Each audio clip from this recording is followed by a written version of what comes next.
আমার প্রিয় বন্ধুরা, আজকাল দেখছি উঠতি যুবতী কিশোর কিশোরীরা, বিশেষ করে মেয়েরা যারা কিশোরী থেকে যৌবনে পদার্পণ করেছে, তাদের তো রাস্তাঘাটে বেরোনোই বিপদ হয়ে গেছে। আর মেয়েরাও ওসব আজে বাজে কথা শুনে খুব আনন্দ পায়, মুচকি মুচকি হাসে। চার পাঁচজন একজন থাকলে নানান রকম হাসাহাসি করে, নানান রকম গল্প করে ওই কথাগুলো শুনে।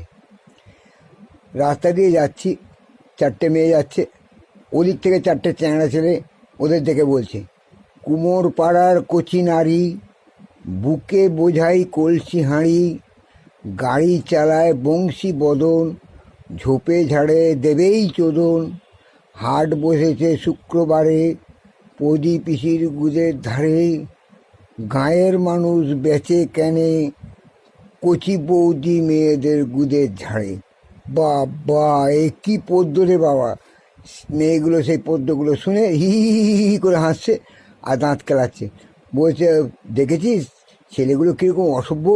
তা অসভ্য যখন ছেলেগুলো, তা তোর হাসছিস কেন? খুব মজা লেগেছে না? তাহলে মেয়েরাও দেখো এইসব আজে বাজে কথা শুনে খুব আনন্দ পায়। আর সত্যি কথা বলতে কি, ছেলেদের চেয়ে মেয়েরা কিন্তু বেশি অসভ্য। তার কারণ একটা উদাহরণ দিচ্ছি।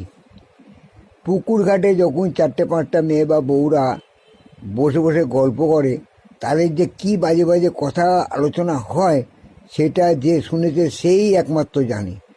তারা বাজে বাজে আলোচনা তো করেই, উল্টে দাঁত কেলিয়ে হাসে।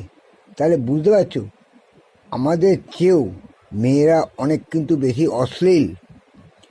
ওরা মুখে ভদ্রতার মুখোশ আটকে বসে থাকলে কী হবে, ভেতরে ভেতরে ওরা খুব অশ্লীল, বুঝলে? তাই ছেলেদের চেয়ে মেয়েরা একটু বেশি অসভ্য হয়, এটা তোমরা আগে থেকে জেনে রাখো, বুঝলে?